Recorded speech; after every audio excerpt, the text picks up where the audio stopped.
Civata Kurdên New Yorkê û aktivîstên tevgerên cuda li hember êrişên Tirkiyeyê yên li ser Bakurê Sûriyê û her wiha tund û tujiya rejîma Îranê li hember xwepêşandaran bi çalakiyekî protesto kirin.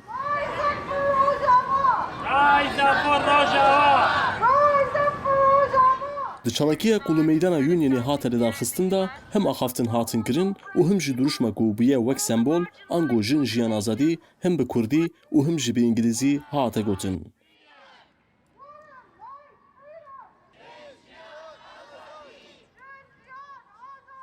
ئێمە ئیمڕۆ هاتین بۆ ئێرە هەروواکە ئەزانین کورد بە درێژایی مێژوو وەک کوردخۆی ئێژەی بە درێژایی مێژوو ئێمە هاین لەژێر زەبر و زەنگی دەسەڵاتدارانە و شناسی ئێمە ناسن و ناهێڵن لە پێکاتەی ئابووری و سیاسی دەوڵەتانە هیچ نەقش و دەورێکمان ببێت. بەڵام ئەوان لەوە زۆرتری شەچن و دێن نەسل کوژیمانەکەن و هەرێکیانە بە کۆمەڵەمان کوژن و هەرێکیانە یەکسەر لە ناومان بن و زەوتمان بکەن. ژەبەر کوڤە دەردیکرمانجەکان ێژن لەبەر ئەوە هاتیم بۆ ئێمە بۆ ئێرە ئیمڕۆ کوردستان. Têzanin ku ev demeke Tirkiye êrişên esmanî li Bakurê Sûriyê pêk dîne û di heman demê de jî gefên operasyona erdê dixwe. Her wiha piştî kuştina Jîna Amînî li Îranê jî çalakiyên şermezarkirinê dest pê kiribû.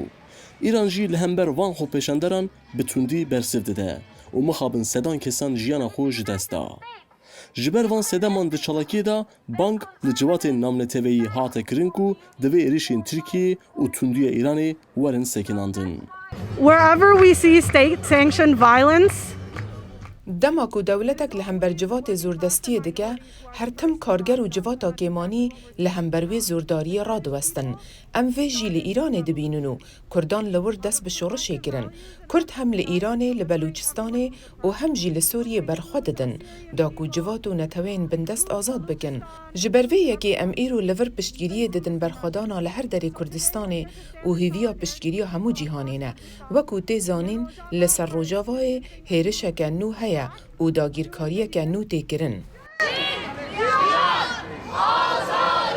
Di çalakiyê de piştî axaftinan çalakî bi govendgerandina çalakmanan ve davî bû. Sinan Tunçdemir, Dengê Amerîka, New York.